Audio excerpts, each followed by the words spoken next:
So with the four of them, we'll have a great conversation on the current situation in the wood industry, the wood products industry. I will quickly be introducing the four panelists. Their bios are on the website. You know some, maybe most of them already. And I will let Mark lead the discussion afterwards.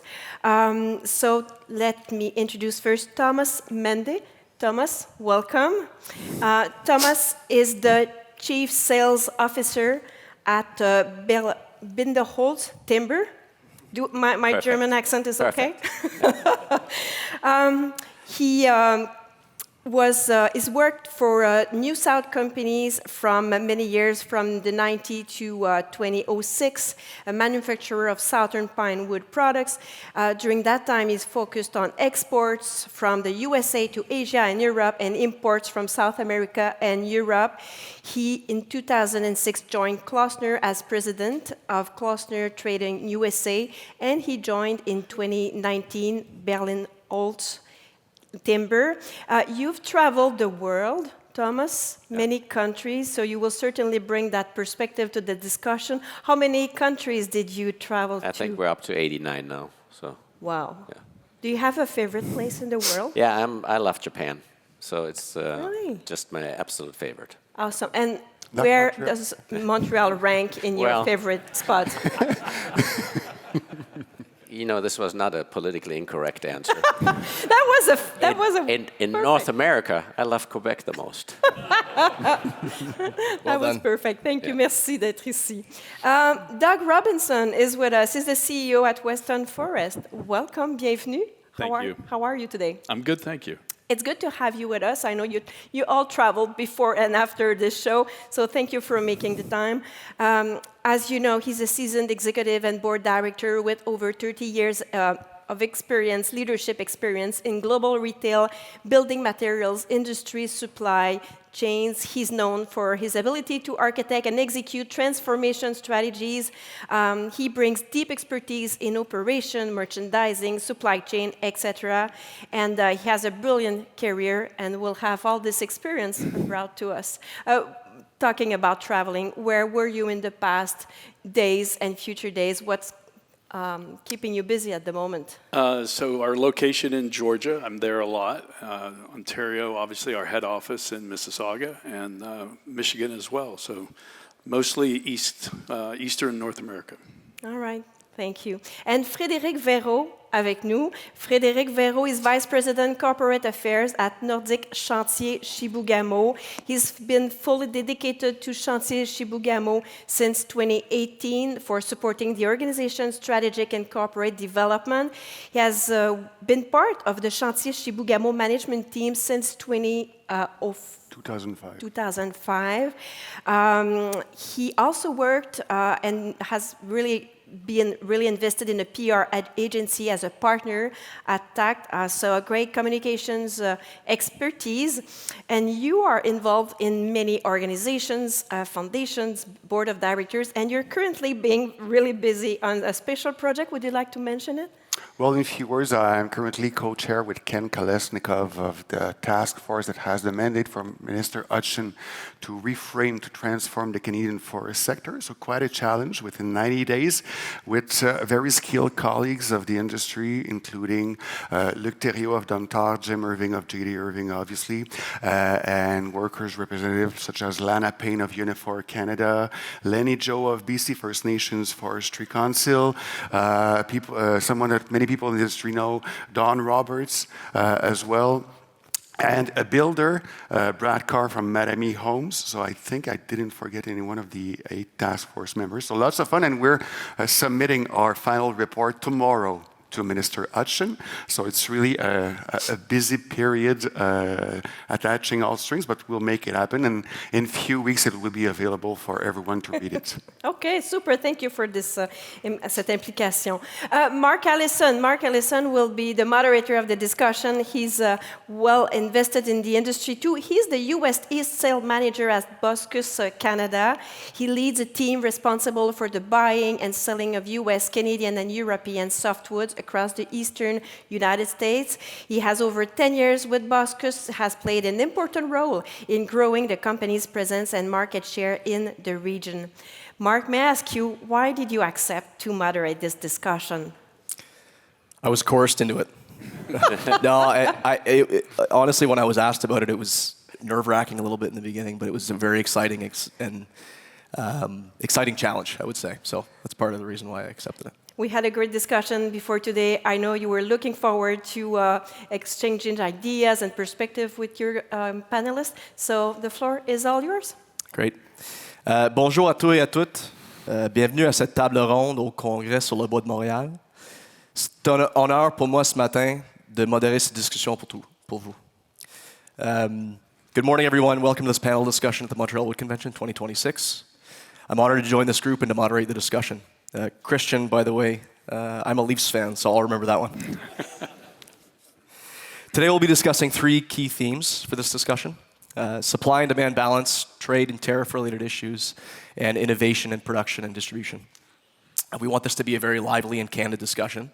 So I'm going to ask some structured questions, some follow-ups, and we're going to open the floor to a bit of debate among the panelists. Sound good? For the benefit of the panel, what I'd like to do to begin, to get a bit of engagement from the audience, is could I just get an idea? Please raise your hand if you are on the producer side in this industry. So if you're a primary producer, please raise your hand. Okay. If you're a forest products buyer, work for a forest products buying company, please raise your hand. What does everybody else do?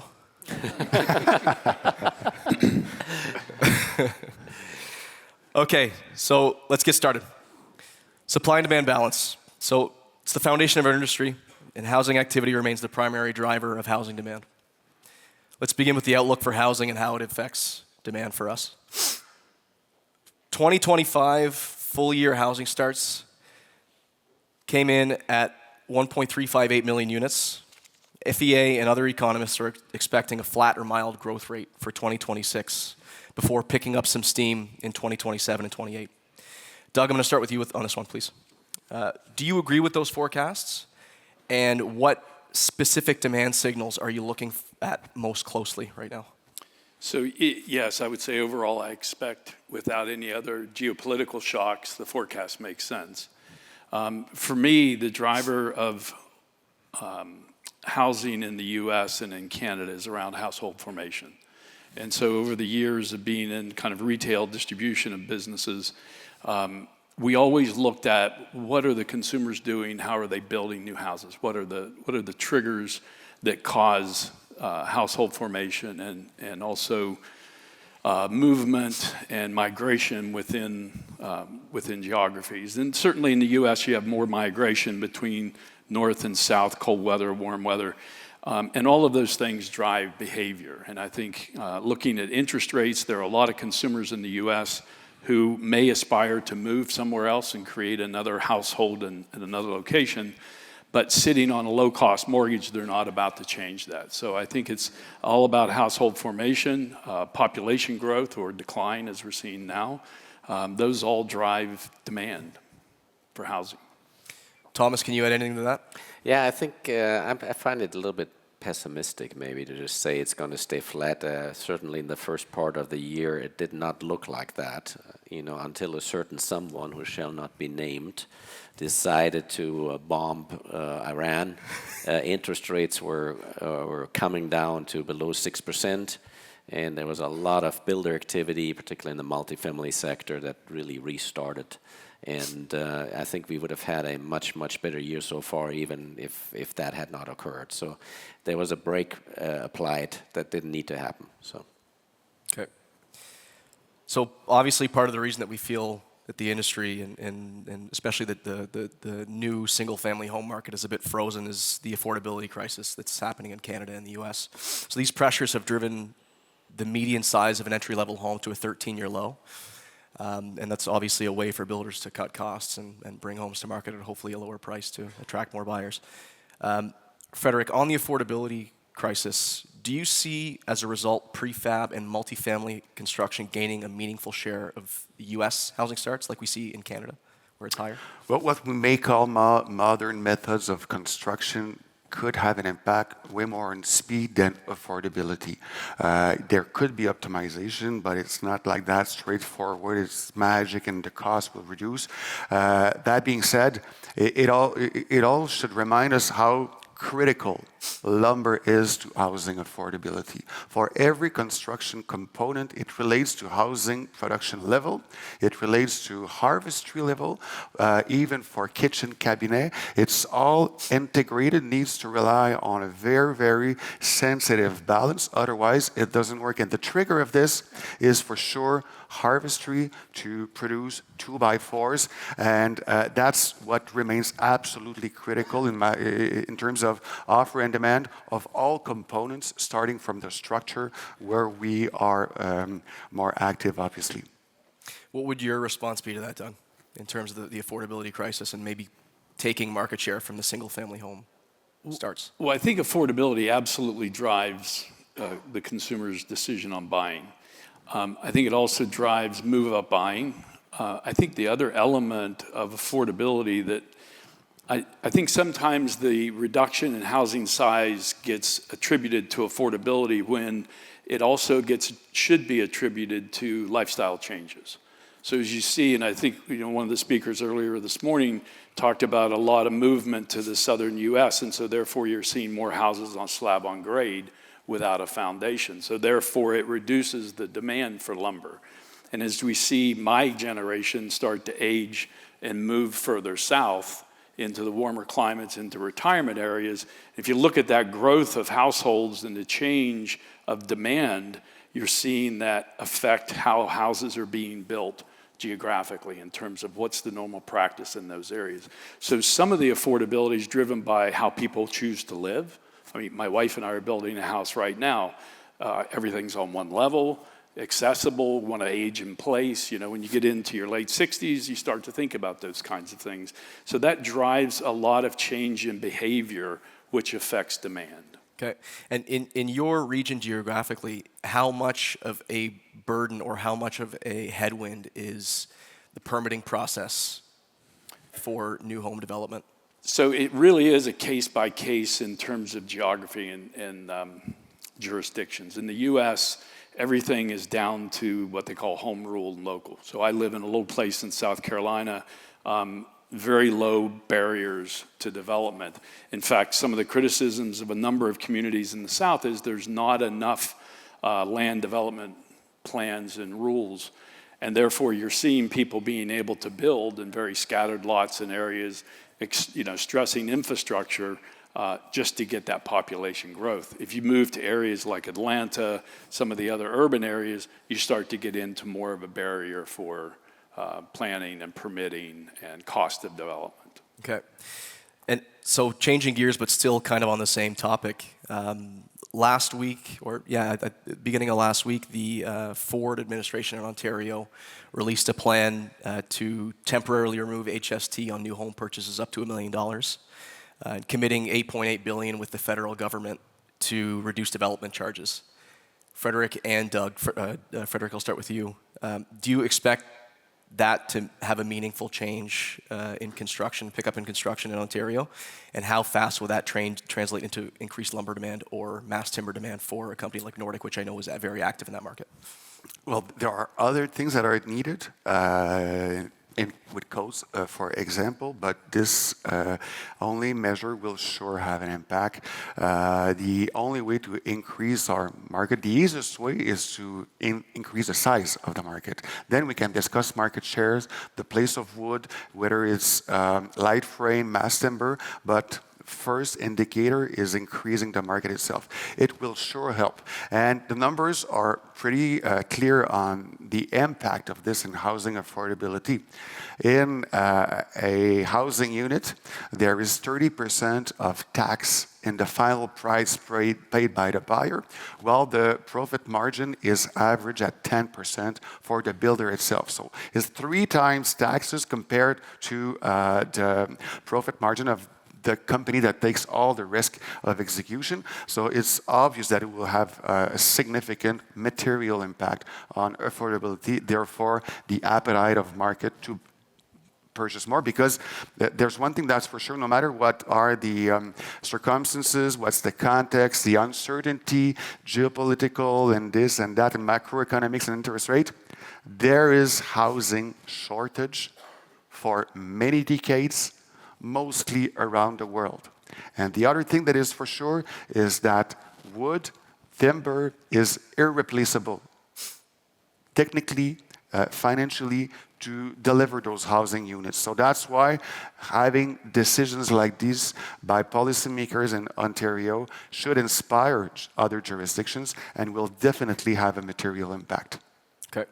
We're going to move on just for time constraints today, but the following question is more geared towards Thomas and to Frédéric. It's in relation to mass timber and CLT. So the mass timber construction projects in the U.S. has spiked from under 500 5 years ago, to over 2,500 today. I'm sure you like hearing that data. Yeah. Mm. The value of this market is expected to hit close to $5 billion in the next 5 years. Nordic and Binderholz are both major players in mass timber construction. How is this market evolving, and where are the main opportunities and challenges? Thomas, I'll start with you on this one. Yeah, I think it's a developing market, but it's still very far behind of what is going in Europe.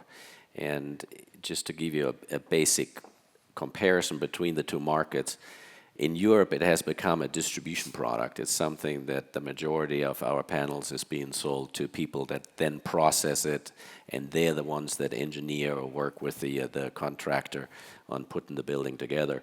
Whereas here it's still primarily focused on large projects that become these marquee pieces of, hey, look what I can do with timber. Not really the mass volume that the mass timber industry needs.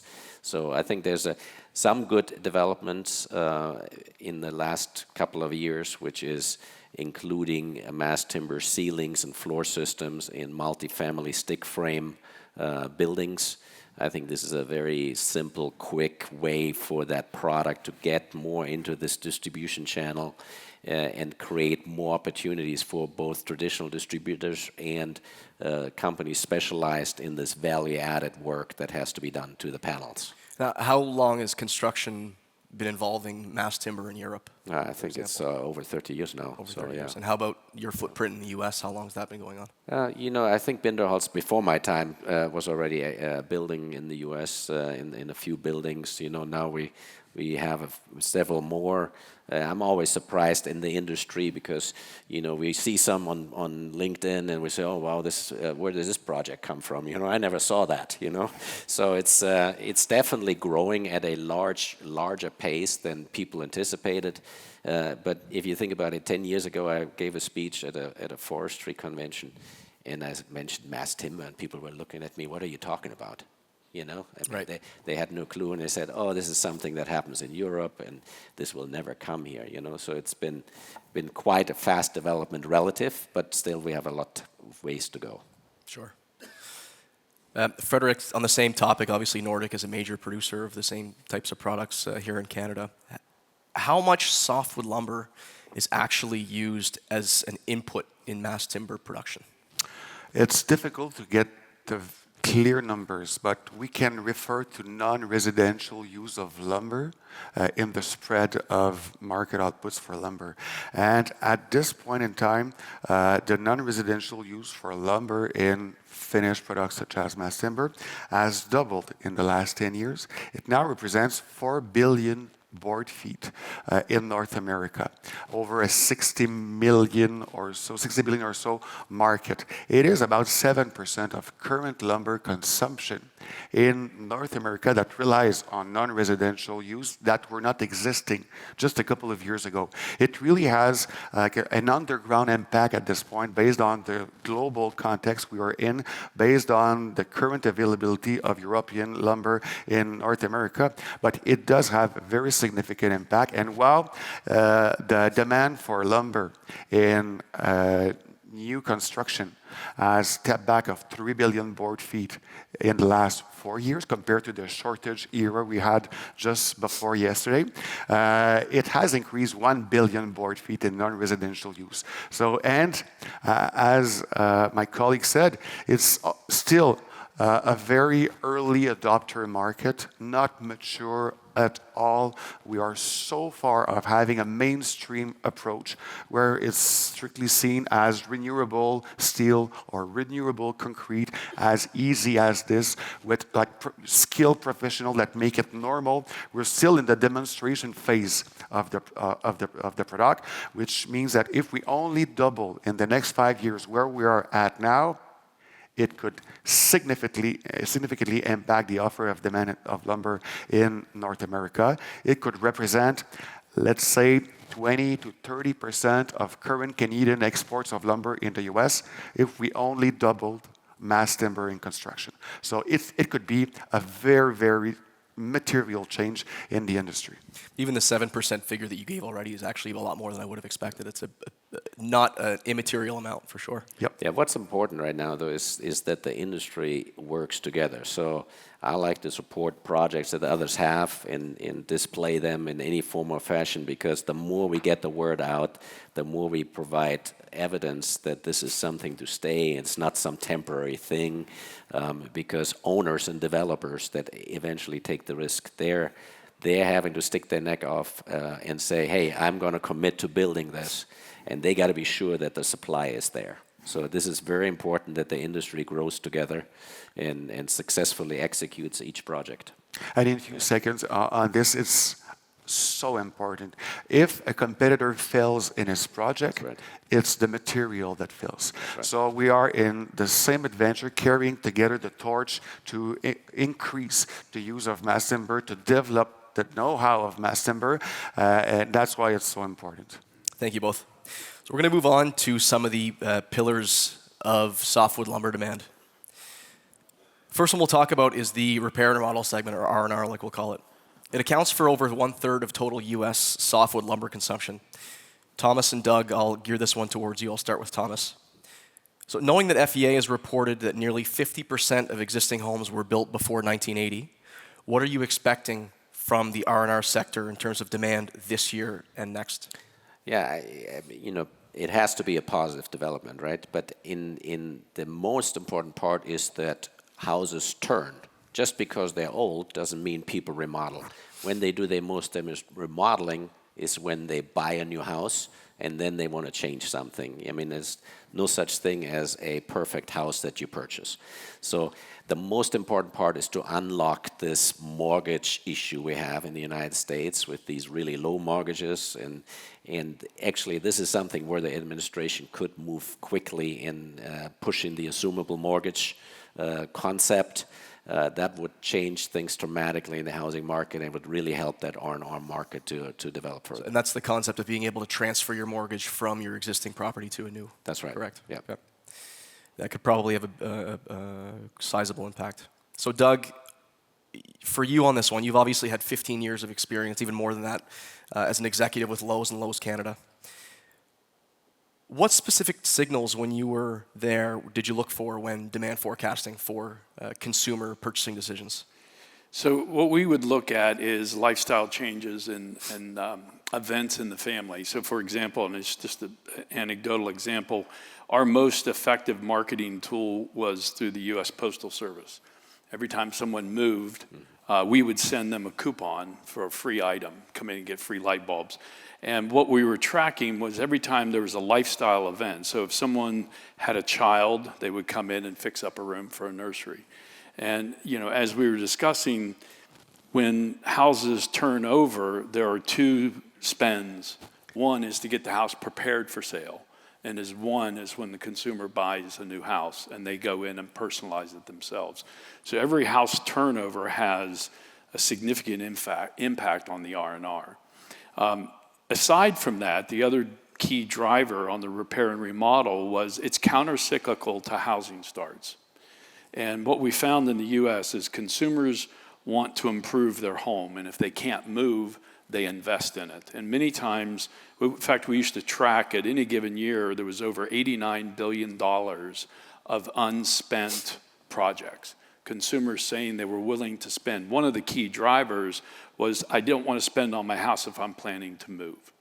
So when you get the consumer's mindset to be certain as to what their near-term plan is, in the U.S., long-term planning is 3 years. I mean, we're not known for being terribly long-term thinkers, as evidenced by some of our political behaviors. But I won't go there. I'll leave the Please Orange do. Crush alone. But when you look at the consumer's behavior, that's what drives repair and remodeling. And there are certainly key indications that people will repair the house when they're committed to being in that location for 3 to 5 years, or they will fix up the house to prepare it for sale. It's very interesting. And what impact does, let's say, like right now, where we've come through the pandemic, home values obviously increased by quite a wide margin, both in Canada and the U.S. Does people's home equity play in this I do think, though, that one area where consumers have had a fairly long memory in the U.S. was from the financial crisis in 08, 09.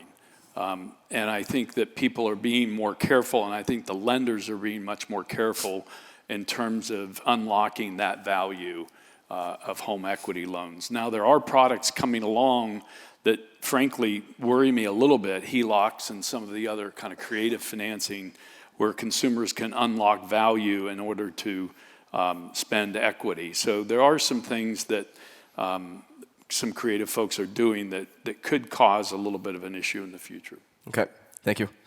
So change gears a little bit, but still somewhat on the same topic. There's obviously a lot of SPF stakeholders in this room. There's a clear trend currently, not necessarily by choice, but by a factor of what's happening with Canadian production versus U.S. South production towards species swapping in many markets. It's moving further north, seems like each week. Thomas, are you ready for your hardball question? Yeah. Are we seeing SYP lumber being adopted as a substitute for traditional softwoods by box stores? Yes, for sure. So it's happening. And one company has replaced in the Atlanta market SPF completely. It's not even in the store anymore except for one SKU.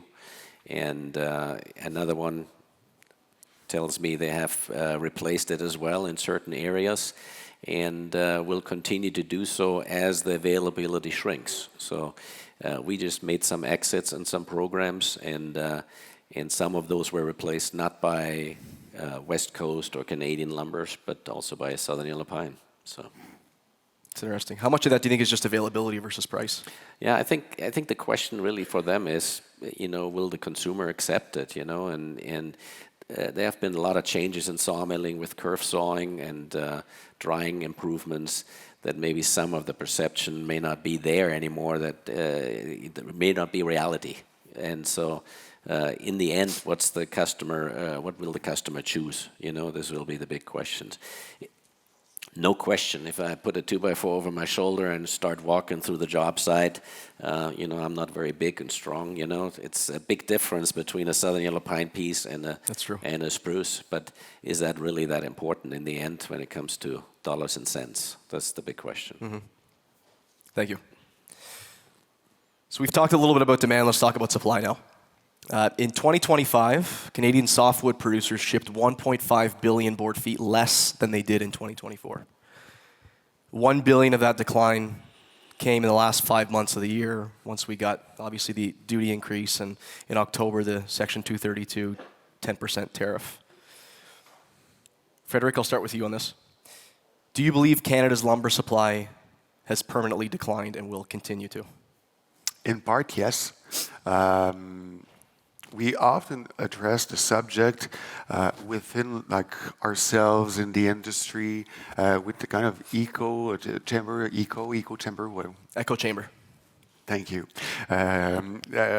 But we are basically manufacturing companies, and any manufacturing company needs to rely on stable supply chain for its raw material to have stable production activity. And we always address this as we complain about fiber access and cubic meters and policy and this and that, but we're not special. We are only manufacturing company, and it happens that our raw material often relies on policy, on regulation, on provincial forestry regime, and the level of production we have is directly connected with the level of sales we have. That's Right. logical. And the availability of cubic meters has gone down of 42% in Canada in the last 20 years. Basically, we had temporary, extraordinary availability from BC with pine beetle, which is now part of the past. And many policy, many decisions, many regulation that changed the use of land. And that has a consequence, 42% less availability of raw material to have our manufacturing chain do its job. And then, yes, there are market things happening, trade issues happening. It consolidates the situation, but this is more temporary than the permanent effect of change of use of land and decisions made on raw material availability and resilience of our supply chain.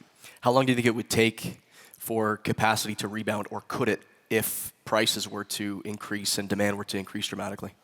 Well, many sawmills just do not exist anymore. So you cannot put the switch on again. And there's a huge change even from 4 to 5 years ago when we dealt with continental lumber shortage in 2021, 2022. There are capacity that just simply don't exist anymore. There are cubic meters that are not available anymore. And it's going to be a huge change. Whenever we see increase of 1 or 2% in demand, whenever we see that things get perhaps a bit more normal in Europe, based on their current lumber availability, the pressure is likely going to be pretty tight in North America because the supply chain is partly broken, mostly forever. Right. And you also have to remember that to build a new sawmill takes time, and it takes at least 2 to 3 times as much money as it did 10 years ago. Right. So, and you're not going to invest $300 million not knowing where the raw material comes from. That's a good point. That actually leads into my next question. It's for you, Thomas. So we had obviously some horribly low southern yellow pine prices back in the fall of last year, mainly in Q4. Since then, many items have risen by between $150 and $200 a thousand, especially in 2x4. Now that mills are in the black ink, for the most part, I would say. This similar question to Frédéric. Could SYP capacity be ramped up dramatically? Probably likely quicker than in Canada, I imagine, but yeah, for sure. How would you see that? I mean, I think that's an absolute clear answer, yes. Because there were that many investments in new sawmills in the U.S. South. The capacity is much higher than what is currently being produced.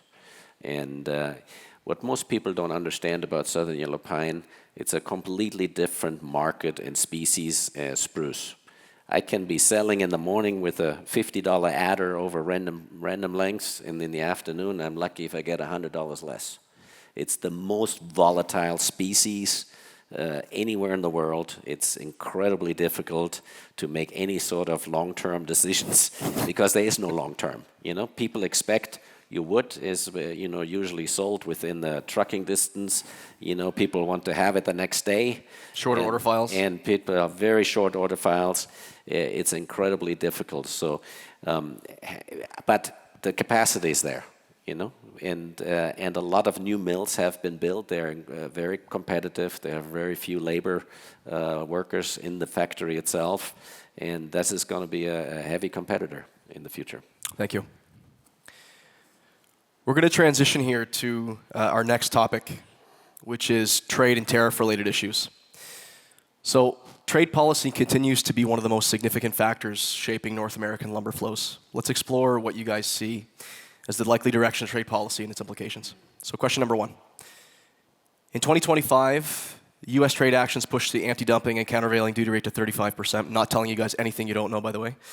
Followed by an additional 10% Section 232 tariff.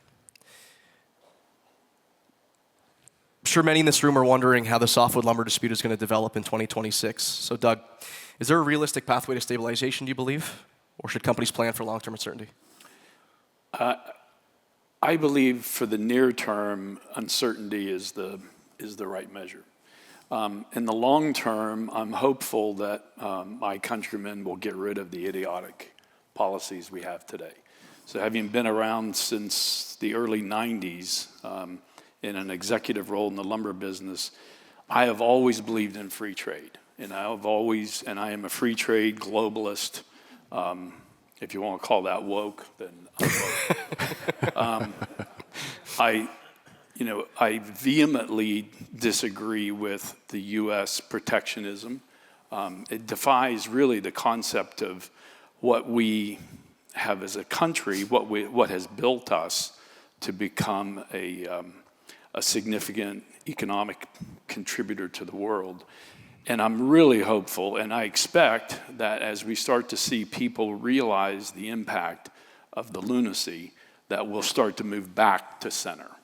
And I think over history, at least as long as I've been following it since the 70s and 80s, we tend to go from one extreme to the other. So I think in the near term, uncertainty will be the right step. And I think in the midterm, we'll start to gravitate back to a more stable global environment where people can believe in free trade again. And I do believe that longer term, the only solution for the earth is to be global in our thinking and global in our actions. And I'm optimistic we'll get there, but that's a personal belief. So on the trade protectionism that you just mentioned, do you believe that whoever the next administration is, that some of these tariffs will stick, or do you think that they're gone with the wind? I think they'll go. I really believe that over the course of the next, call it 2 years, the U.S. economy is going to suffer as a result of these things. And as a result, the electorate will start to move back. And, fundamentally, Americans want low cost. And so they want two things that are incongruent, right? We want low cost, right? We invented Walmart and supported that. There's a lot of studies around how low cost has improved the middle class life.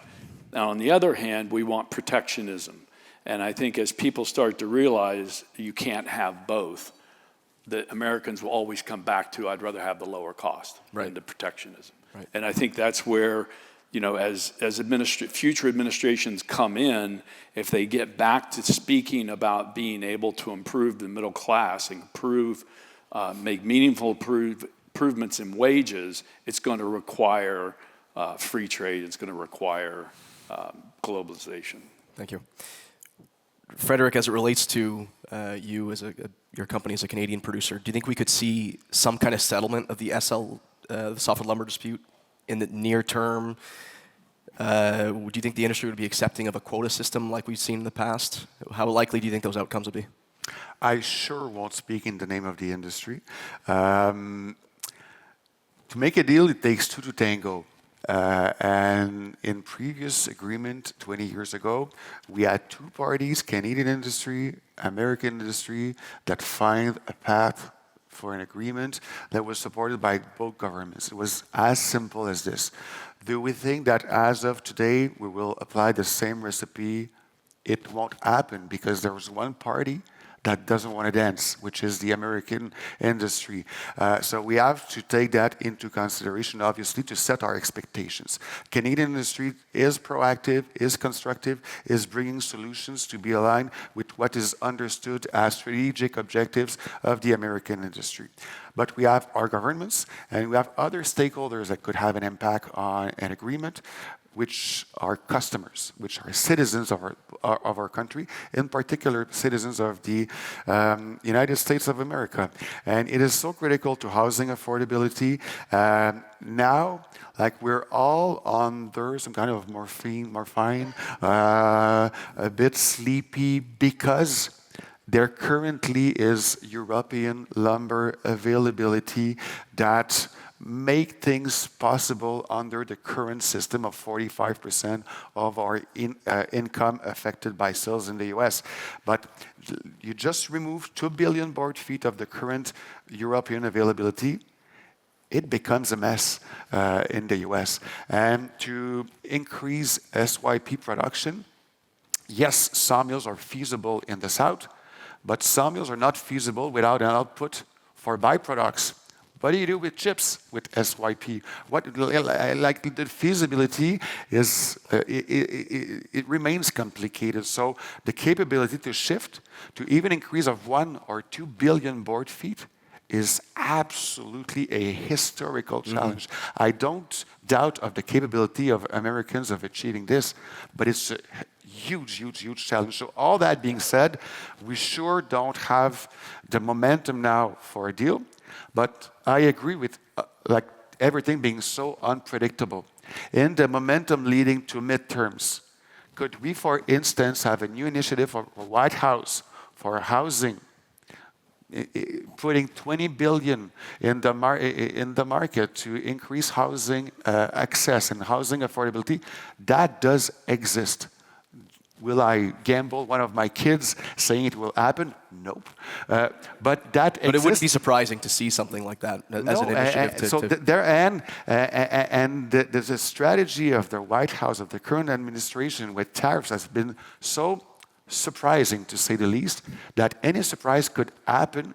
And the moment there's pressure for market, from customers, from Americans, things could shift really quickly. So as producers, we only have to remain agile, to remain very sensitive, to be able to be there when the phone rings. Because we have shaped our businesses to respond to our American clients' need. It's a decision we made. We are not victims in that. We are not lazy in that. It's a strategic decision we've made to serve American customers, and we don't ask nothing else but getting back to that straightforward relationship, win-win partnership. Yeah, agreed. Allow me to say something about the 232 tariffs. I think we're all taking them like, okay, well, I guess there they are. Nobody protests. If you read the justification in the proclamation, it's a complete joke. National emergency? Yeah, what's the national emergency, and how many military housings are we building with wooden sticks? Not a whole lot. I have not seen any. So my question to the audience is, maybe if anybody has seen this report that the president has supposed to have been received by the Commerce Secretary, I would like to see it. I asked several government officials from Denmark and from Finland and from Austria, hey, please give me this report. I'd like to see it, but I don't want to turn in the Freedom of Information request. Right. So please give it to me. I have not received it yet. So I would like to read that, and I don't know why we as an industry just don't say, hey, this is complete humbug, Right. Yeah. Thank you. So you mentioned Europe. We're going to turn to Europe now and its competitiveness in the U.S. market. Not. The U.S. dollar has lost 10% and 14% versus the euro and the Swedish krona, respectively, since early 2025. And that's on top of a near doubling of log costs in Central Europe. Thomas, will these issues result in less European wood in North America this year? Absolutely. So I think we're already down, at least from Central Europe, we're already down 50%. So this should make a... 50% from previous year. Okay. So if you look at 2025, Central Europe was slightly up. Sweden was up a little bit more. But overall, relatively to the Canadian volume, it's still a very small percentage. But this year, it's down at least 50%. We're down 50%. I spoke to several other guys that are here, producers that are here. So certainly Central Europe will be down by that much. Nordic countries may have increased their shipments in the first part of this year. But again, that's only a portion of the overall total.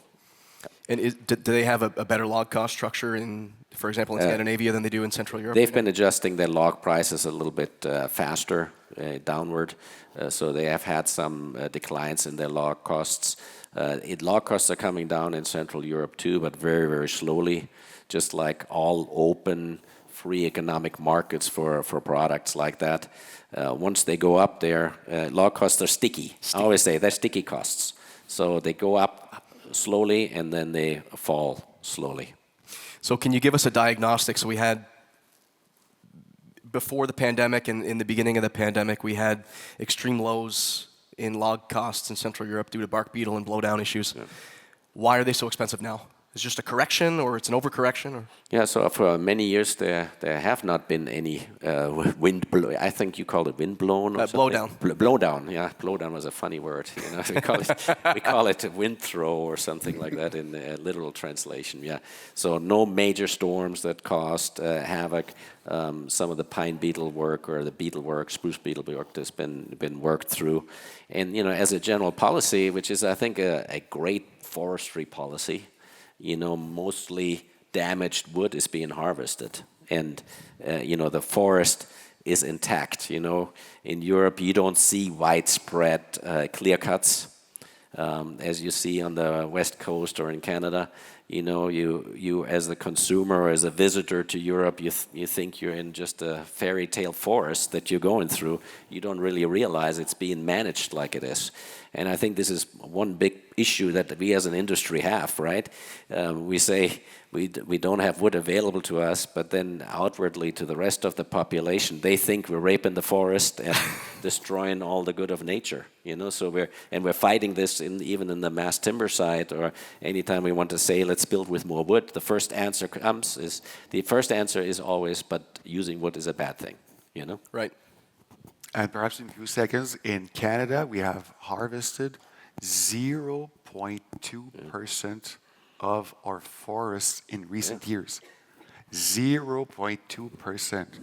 So it means that you need 500 years before you get back to where you have been with so little impact on land. So like there is plenty of room for development, for responsible development, for harvestry that takes into consideration First Nations, biodiversity, but perception is strong.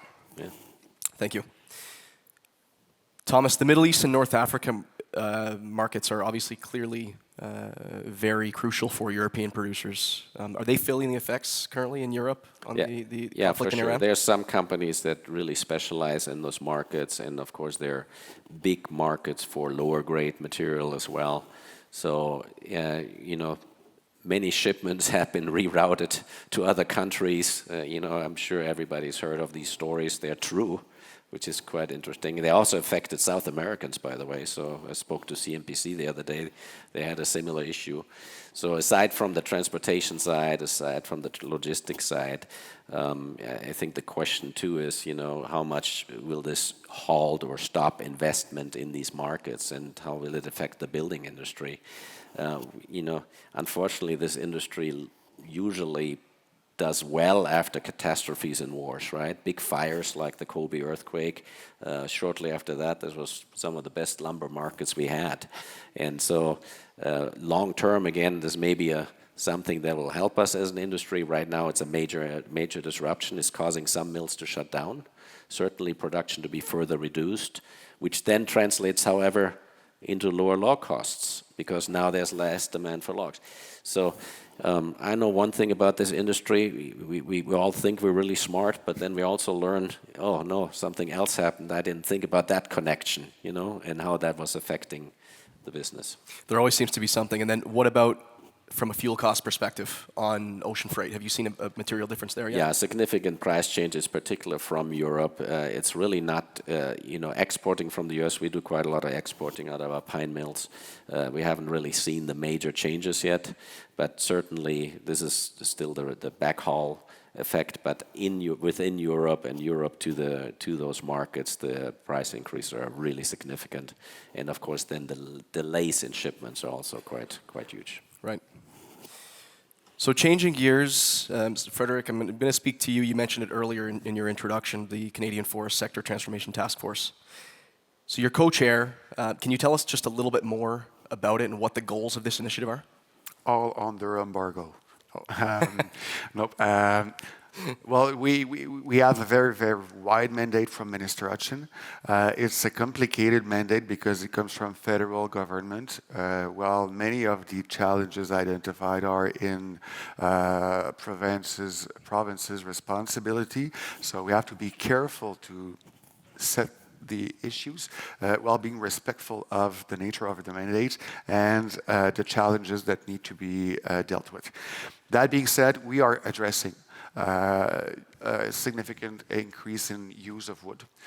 Whether it's in 5 or 6-story construction in Ontario and Quebec, where we can do way better compared to what Alberta and BC already does. And only this could basically remove 10% of our current availability for US export.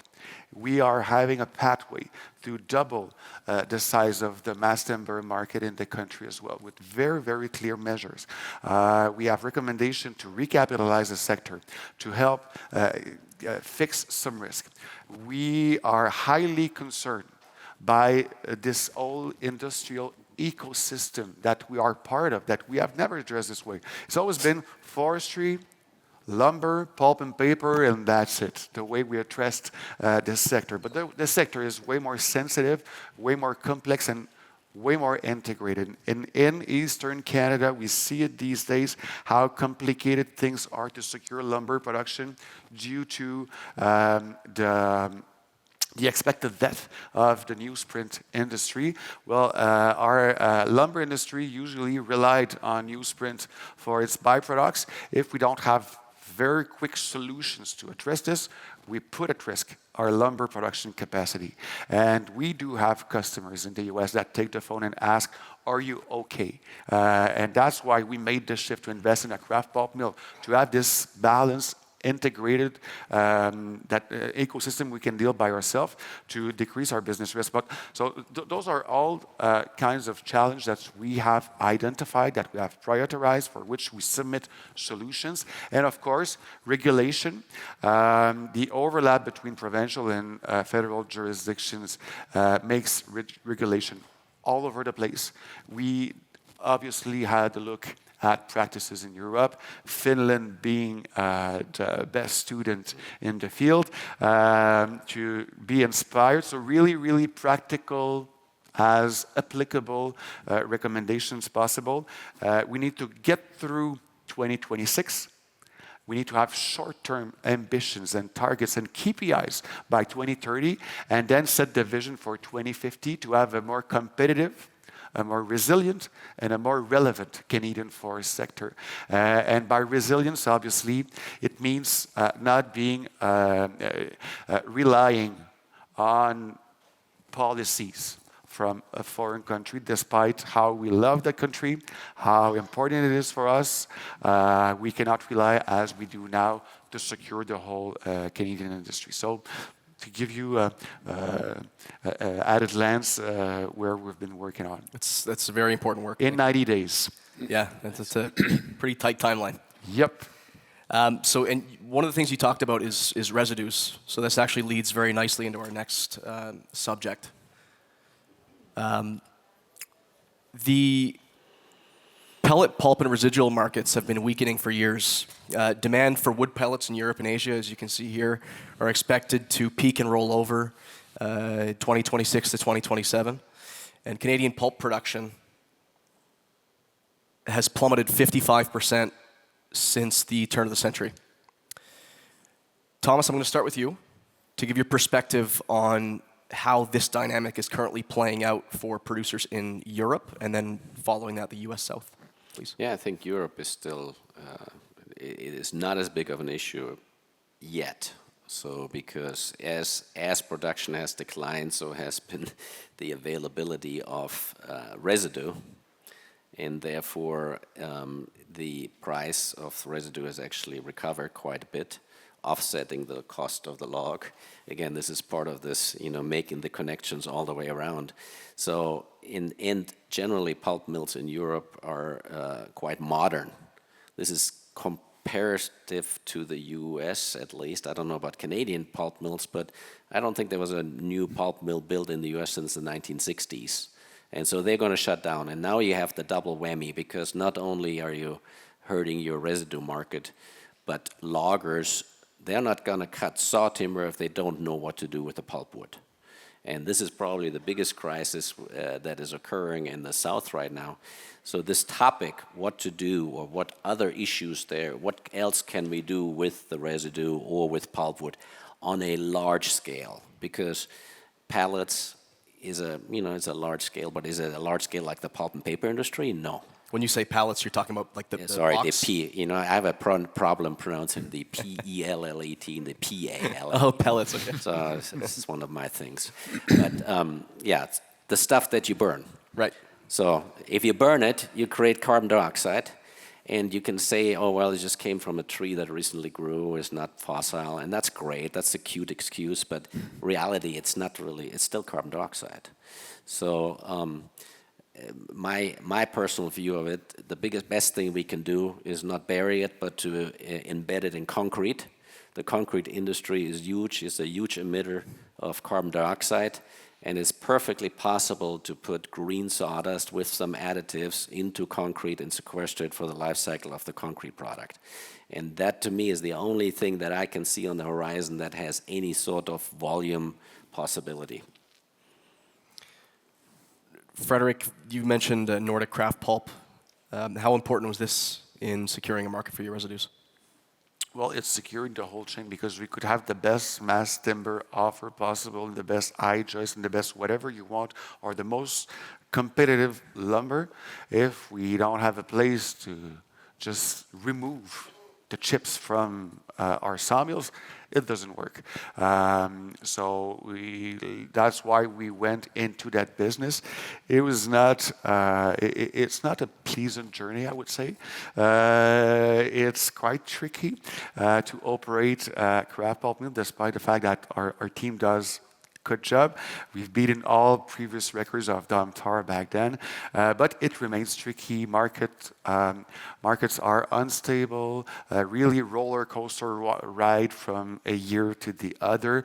So it's not something that is easy, but it's necessary, and it stabilizes the rest. And if a developer has a huge mass timber project to be executed in 2029, this contributes to the confidence he can have in our capability to deliver the project at that time, because there will be no critical situation that could affect our global production capability. So that's why we are in that business. And it gets back to the fact that, you know, our construction products are what they are because of SPF, because of black spruce. Right. Those same quality translate in this, and I quote here our clients, superior kraft pulp from northern Quebec that helps them produce superior consumer goods on their turn for American customers. So it comes back to the quality, competitiveness of cubic meter of lumber, and then the rest can be at the same levels of competitiveness. Thank you. I'm actually curious, how many of you still get the newspaper at home?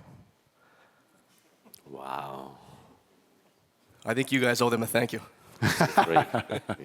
Thank you for supporting the industry. Yeah. Okay, we're going to move on. Doug, I'm going to ask you this question first. I know you're well versed in technology, and you've in our previous discussions you've talked a little bit about AI and how it's impacted and been integrated into your business. So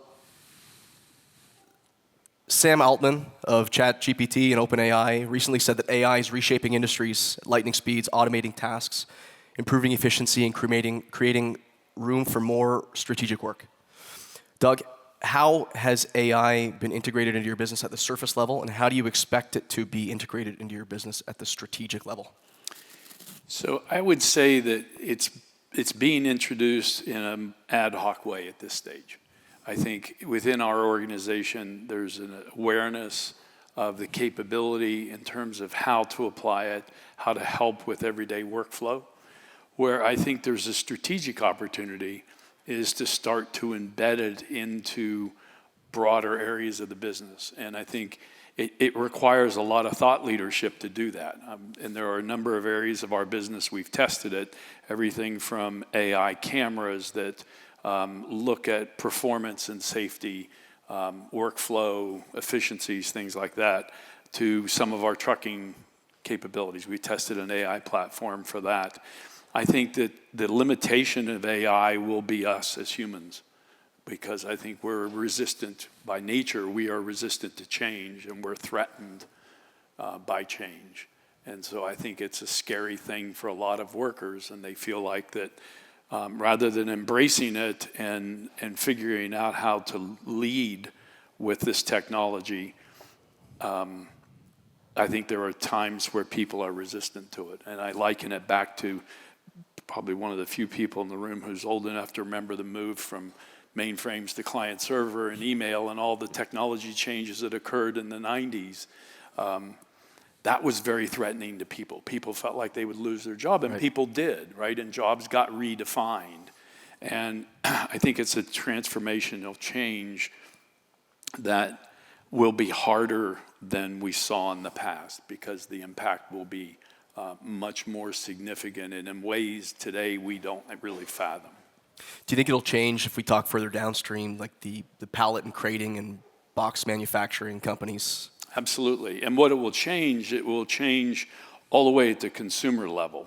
And it will change how people evaluate products, how products get distributed to consumers. And those kinds of changes will move and ripple through.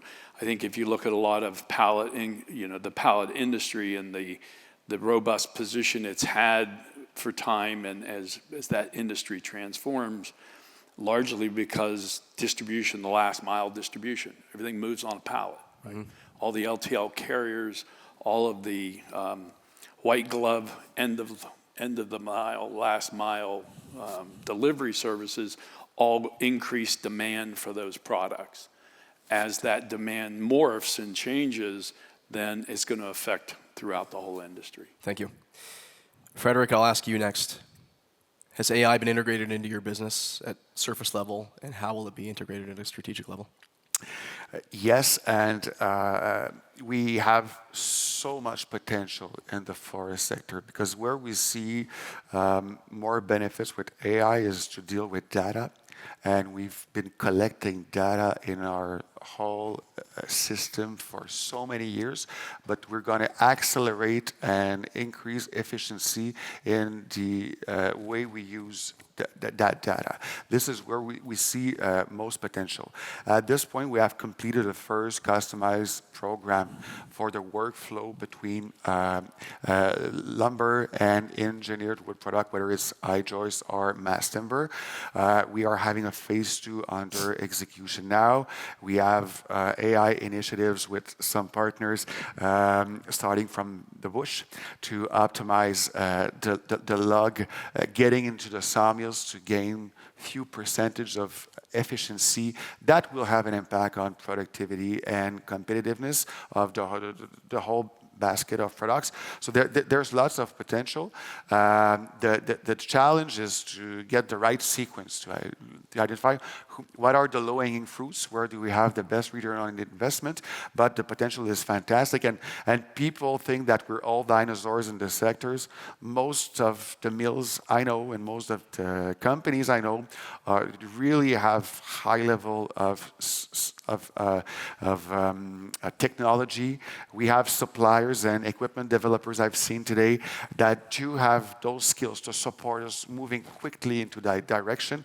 So yes, AI is here now, and the potential is there. But we don't have to go in all direction. It could be a bear trap. It's really the challenge to get the priorities. Okay, thank you. So that's the end of our presentation. I'd like to just ask one more question of each of you for the audience. And I'm going to ask each one of you kind of a personalized question. So, Frédéric, from a standpoint of Canadian producers, what is one key success factor for companies operating in your section of the supply chain for the next 5 years? Get through 2026. Amen. And this includes our forestry subcontractors. And if, for instance, I'm joking, but it's so serious, because if, for instance, a company that has 3 employees that builds roads for another sawmill in another region that has nothing connected to us, but if he goes bankrupt, this little entrepreneur, and he's not there anymore in 2027, the need for his contribution will put pressure on all the system. So that's why having someone being fragile now is having impacts on all of us, and that's why we have to have this ecosystemic view to go through 2026. Thank you. Doug, as a distributor and secondary manufacturer, the same question. One key success factor for the next 5 years for companies operating in your section of the supply chain? Agility. We have to be agile thinkers. We look at ourselves as being a relationship and being able to work with the mills and the industry in its largest form, and then be able to translate that value to the folks who rely on us. So we think of ourselves as being the kind of the meat in the sandwich, if you will. We have to be looking at what the industry is bringing forward. We have to work interactively in that regard. And then we also have to look at what changes, what are the demands, what are the problems, and what are potential solutions for all of those we serve. And so in order to do that, we have to be extremely agile. And that means we have to have the widest aperture we can have. And I think in many times business people believe that everything's around focus. I think today it's around how do we look at the world in a broader scope and find point solutions and find actions to be able to capitalize on those trends and changes. Thank you, Doug. And Thomas, from a standpoint of U.S. producers, what is a key success factor for the next 5 years? Well, I think you just have to be nimble, and this is the key aspect. Every day it's something new. You remember that book, Who Moved the Cheese? You know, the cheese is moving every 15 seconds, you know, there's always That's something. generous. You know, we have, aside from our business, we have this geopolitical environment that is so unpredictable, and so many other issues that are facing us every day now, that you know, you just have to be able to react and move quickly, you know. Personally, I feel good having the sawmills that are European type sawmills in the U.S. I think those give us a lot of flexibility to address different markets, you know, and I think this is our big advantage here. And but being able to react quickly, you know. Markets are opening that were closed, markets are closing that were open, right. And you just got to be open to all opportunities and not say no, and just be saying, hey, let me think about it, you know, what can we do here? Thank you, Thomas. So that's enough. That's all the time that we have today. We could have easily probably taken this another 30 or 40 minutes with all the material that we had, and that would have been fun, but that's all we have. So I'd like to request a round of applause for our panelists today, please.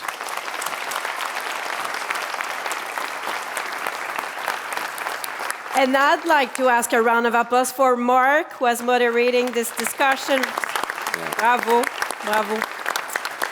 And if you don't mind, I'd like to say I've participated on a few panels, but never as well prepared as Mark has prepared this panel. So he's done a fantastic job.